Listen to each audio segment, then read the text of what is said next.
हरे कृष्णा।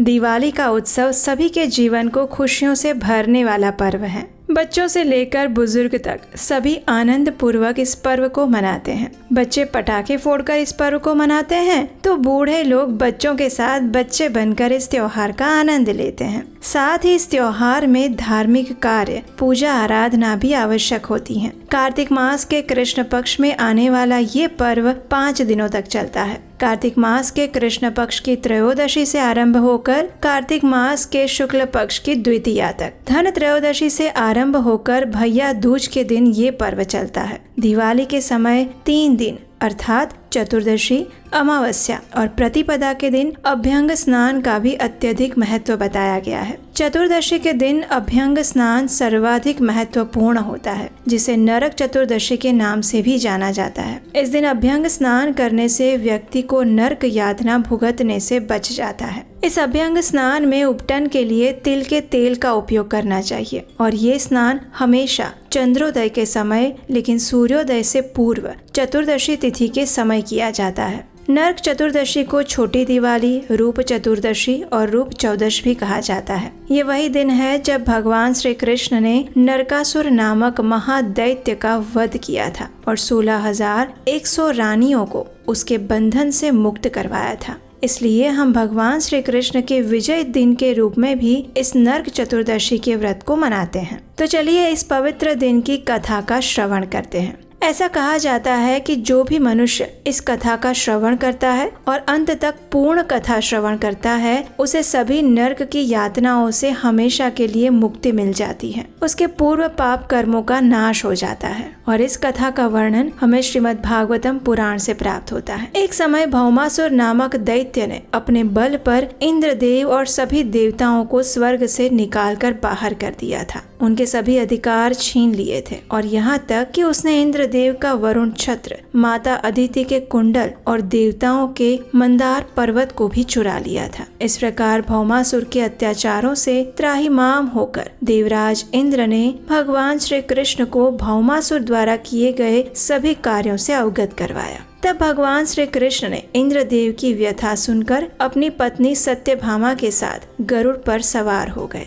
और उस भौमासुर की राजधानी प्राग ज्योतिषपुर नगरी पहुंच गए। इस नगरी में प्रवेश करना इतना सरल नहीं था, क्योंकि ये नगरी पहाड़ों और हथियारों, अग्नि, जल और वायु से घिरी हुई थी। इस नगर की चारों ओर किले को बंधवाकर सुरक्षित किया हुआ था। नगरी की चारों दिशाओं में 4 विशाल किले इसकी रक्षा कर रहे थे और साथ ही चारों ओर से भयानक सैन्य बल उसको सुरक्षा प्रदान कर रहे थे। लेकिन भगवान श्री कृष्ण के लिए कौन सा कार्य दुष्कर हो सकता है। उन्होंने अपनी गदा के एक ही प्रहार से सभी किलों को तोड़ दिया। उनके बाणों के अविरत प्रहार से सभी सैन्य दल इधर उधर भागने लगे और फिर अपने चक्र द्वारा भगवान श्री कृष्ण ने अग्नि, जल और वायु की सुरक्षा को भी भेद दिया। तत्पश्चात विश्व के प्रलय के समय जो गड़गड़ाहट उत्पन्न होती है, वैसा ही भगवान श्री कृष्ण ने शंखनाद किया और अब भगवान के पांचजन्य का कंपन सुनकर जल में सोया हुआ 5 मुख वाला राक्षस मूर उठकर खड़ा हो गया। उसने अपना त्रिशूल उठाया और सूर्य की अग्नि के समान भयंकर तेज और प्रकाश से, जो कि देखने में क्रूर लग रहा था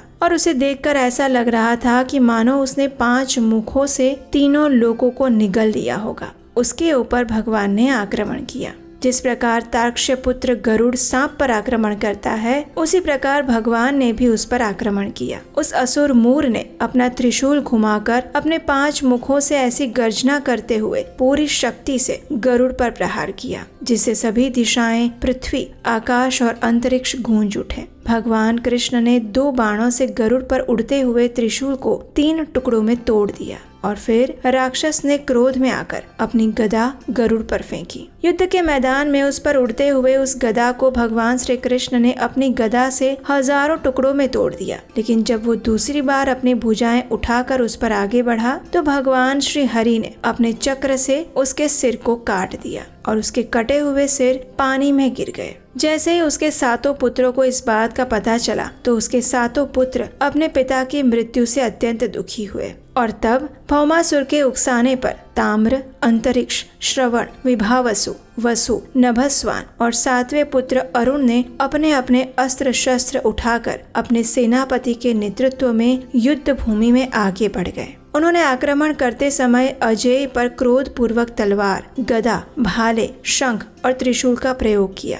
लेकिन अमोघ पराक्रम से पूर्ण भगवान ने अपने बाणों द्वारा उन सभी के अस्त्र शस्त्रों को नष्ट कर दिया। उनके सिर, जांघ, भुजाएं, पैर और कवच काट कर सभी को यमराज के धाम भेज दिया। अब देवी पृथ्वी के पुत्र भौमासुर ने देखा कि उनकी सेना और सेनापति भगवान श्री कृष्ण के बाणों तथा चक्र के सामने पराजित हो रहे हैं, इसलिए स्वयं ही क्षीर सागर से उत्पन्न हुए हाथियों के साथ वो आगे बढ़ा। भगवान श्री कृष्ण को अपनी पत्नी सत्यभामा के साथ गरुड़ पर बैठे हुए देखकर उसने अपनी शताग्नि उन पर छोड़ी और उसी समय उसके सभी सैनिक आक्रमण करने लगे। तब पूर्ण पुरुषोत्तम परमेश्वर ने उनके शरीरों को तथा भौमासुर की सेना को घोड़ों और हथियारों के शरीरों से भिन्न भिन्न पंखों वाले तीक्ष्ण बाणों से कटी हुई भुजाओं, जांघों और गर्दनों के संग्रह में बदल दिया। भौमासुर की इतनी बड़ी सैन्य दल को भगवान ने सरलता से नष्ट कर दिया। फिर भी नर्क, जिसका दूसरा नाम है, ऐसा भौमासुर, उसने युद्ध करना जारी रखा।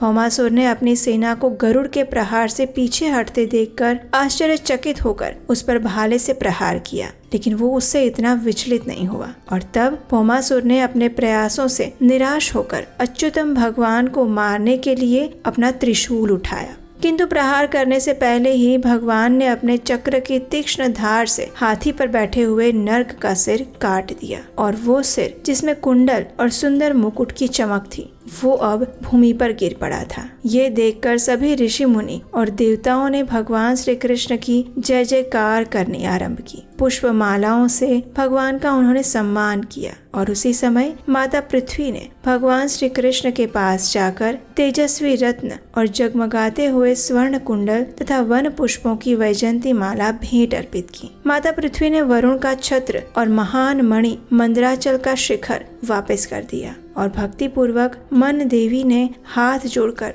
दंडवत प्रणाम किए। ब्रह्मांड के स्वामी भगवान श्री कृष्ण की वे स्तुति करने लगी, जिनकी पूजा श्रेष्ठ देवताओं द्वारा की जाती है। भूमि देवी ने कहा, हे देवों के देव, हे प्रभु, हे शंख, चक्र और गदा धारण करने वाले, हे परमात्मा, आपने अपने भक्तों की इच्छा से अनेक अवतार धारण कर पृथ्वी पर अवतरित हुए हैं। मैं आपको प्रणाम करती हूँ। भगवान ने पृथ्वी देवी की प्रार्थना को स्वीकार किया और उन्हें आशीर्वाद दिया और इस प्रकार भगवान श्री कृष्ण ने भौमासुर यानी नरकासुर का वध करके उसके द्वारा अपहरण की गई 16,100 राजकुमारियों को मुक्त करवाया। भगवान श्री कृष्ण के सुंदर स्वरूप को देखकर सभी राजकुमारियों ने मन ही मन उन्हें अपने पति रूप में स्वीकार कर लिया, क्योंकि उन सभी राजकुमारियों को भय था कि भौमासुर के द्वारा अपहरण किए जाने के बाद अब उनका परिवार उनका स्वीकार नहीं करेगा। इसलिए सभी राजकुमारियों ने भगवान श्री कृष्ण से प्रार्थना की कि वे उन सभी के साथ विवाह कर लें और अपनी पत्नी रूप में उन्हें स्वीकार करें। उनकी प्रार्थना सुनकर भगवान श्री कृष्ण ने उन सभी को अपनी शरण में लिया और अपनी रानियां बनाकर सम्मान पूर्वक उन्हें द्वारिका ले आए। तो इस प्रकार नरकासुर का वध करने के कारण हम नरक चतुर्दशी का ये पर्व मनाते हैं, क्योंकि कार्तिक मास के कृष्ण पक्ष की चतुर्दशी तिथि को ही भगवान श्री कृष्ण ने नरकासुर का वध किया था। इसलिए भगवान श्री कृष्ण के इस विजय दिवस को हम दीपमाल करके धूमधाम से मनाते हैं। इस दिन भगवान श्री हरि के समक्ष दीपदान करके उनके नाम का जप करते हैं और साथ ही इस दिन भगवान श्री हरि के अनेक अवतारों की कथा और लीलाओं का श्रवण भी किया जाता है और भगवत गीता के पाठ का अध्ययन भी किया जाता है। स्कंद पुराण में कहा गया है कि दीपावली के पहले की चतुर्दशी यानी नरक चतुर्दशी के दिन तेल में लक्ष्मी और जल में गंगा जी निवास करते हैं। अतः इस दिन जो भी व्यक्ति प्रातःकाल स्नान करता है वह यमलोक को नहीं जाता। नरक के भय को नष्ट करने के लिए स्नान के बीच अपामार्ग को सिर पर घुमाया जाता है और 3 बार घुमाते हुए इस मंत्र का जप 3 बार करना चाहिए। शीतलोष्ट समायुक्त सकनवकदलन्वित हर पाप मार्ग भ्रम्यमनः बारंबार, अर्थात कांटेदार पत्तों से सुशोभित और जूते हुए खेतों से युक्त अपामार्ग आप बारंबार घूमकर मेरे पापों को धो दीजिए। उसके बाद स्नान करके गीले वस्त्र से मृत्यु यानी कि यमदेव के पुत्र दोनों श्वानों को दीपदान करें और उस समय इस मंत्र को बोलें। शनकौ श्यामश्वलौ भ्रात्रौ यमसेवकौ तुष्टौ स्यातं चतुर्दश्यां दीपदानेन मृत्युजौ। अर्थात काले और सियार रंग के 2 श्वान मृत्यु के पुत्र यमराज के सेवक हैं और परस्पर भाई दूज, चतुर्दशी और दिवाली पर दीपदान करने से ये प्रसन्न होते हैं। उसके बाद स्नान करके 14 यमों का तर्पण करें, जिनके नाम और मंत्र इस प्रकार हैं।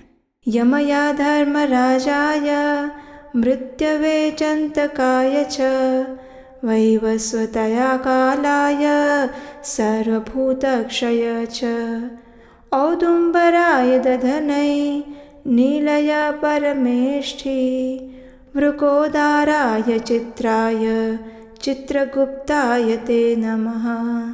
ये 14 नाम मंत्र हैं। इन सभी नामों के अंत में नमः बोलें और प्रत्येक मंत्र को 3 बार पढ़ें और तिल मिश्रित जल से 3 अंजलि दें। यज्ञोपवीत को दाएं कंधे पर या फिर बाएं कंधे पर रख सकते हैं और फिर यमराज का तर्पण किया जा सकता है। क्योंकि यमराज देवता और पितृ दोनों पदों पर विराजमान है, इसलिए जिनके पिता जीवित हों वह भी यम और भीष्म को तर्पण दे सकते हैं। कार्तिक मास के कृष्ण पक्ष की चतुर्दशी अगर अमावस्या के दिन पड़ती है और इसमें स्वाति नक्षत्र का योग है तो उस दिन दिवाली मनाई जाती है। उस दिन से प्रारंभ करके 3 दिनों तक दीपोत्सव करना चाहिए। क्योंकि एक बार राजा बलि ने भगवान से ऐसा वरदान मांगा था कि आपने वामन का रूप धारण किया, तब मैंने भूमि आपको तो दे दी, आपने इस 3 दिन में 3 पग भूमि माप ली, इसलिए आज से 3 दिन तक हर साल मेरा राज्य पृथ्वी पर रहेगा। और उस समय आपकी पत्नी देवी लक्ष्मी दीपदान करने वाले के घर में वास करेंगी। और यही कारण है कि भगवान श्री हरि विष्णु ने दैत्यराज बलि को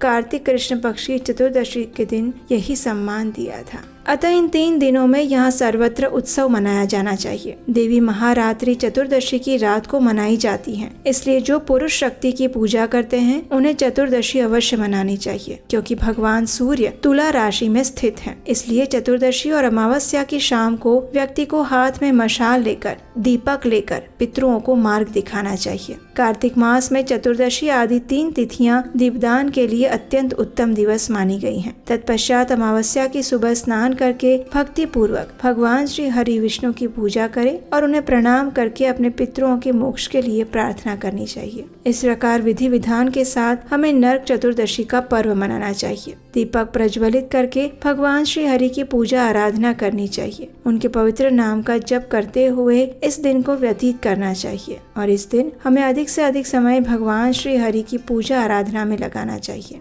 तो इस प्रकार अत्यंत प्रसन्नता पूर्वक भगवान श्री हरि की पूजा आराधना करते हुए हमें इस पर्व को उत्साह पूर्वक मनाना चाहिए। आइए अब देखते हैं कि नरक चतुर्दशी के दिन पूजा का शुभ मुहूर्त कौन सा है। इस चतुर्दशी का प्रारंभ 30 अक्टूबर 2024 बुधवार को दोपहर 1:15 पर हो रहा है और इसकी समाप्ति 31 अक्टूबर 2024 गुरुवार को दोपहर 3:52 पर होगी। उदया तिथि के अनुसार नरक चतुर्दशी का ये पर्व 31 अक्टूबर को मना सकते हैं। इस दिन अभ्यंग स्नान का मुहूर्त है 5:34 से 6:44 तक का। नरक चतुर्दशी के दिन चंद्रोदय होगा 5:34 पर और हो सकता है कि आपके यहाँ का ये समय 1-2 मिनट से आगे पीछे हो, तो आप अपने स्थानिक कैलेंडर के अनुसार भी अपना लोकल समय चेक कर सकते हैं पूजा मुहूर्त के लिए। तो ये थी दीपावली विशेष नरक चतुर्दशी की व्रत कथा। हमें आशा है कि आपको ये कथा अच्छी लगी होगी और अगर ऐसा है तो इस वीडियो को अधिक से अधिक लोगों तक शेयर कीजिए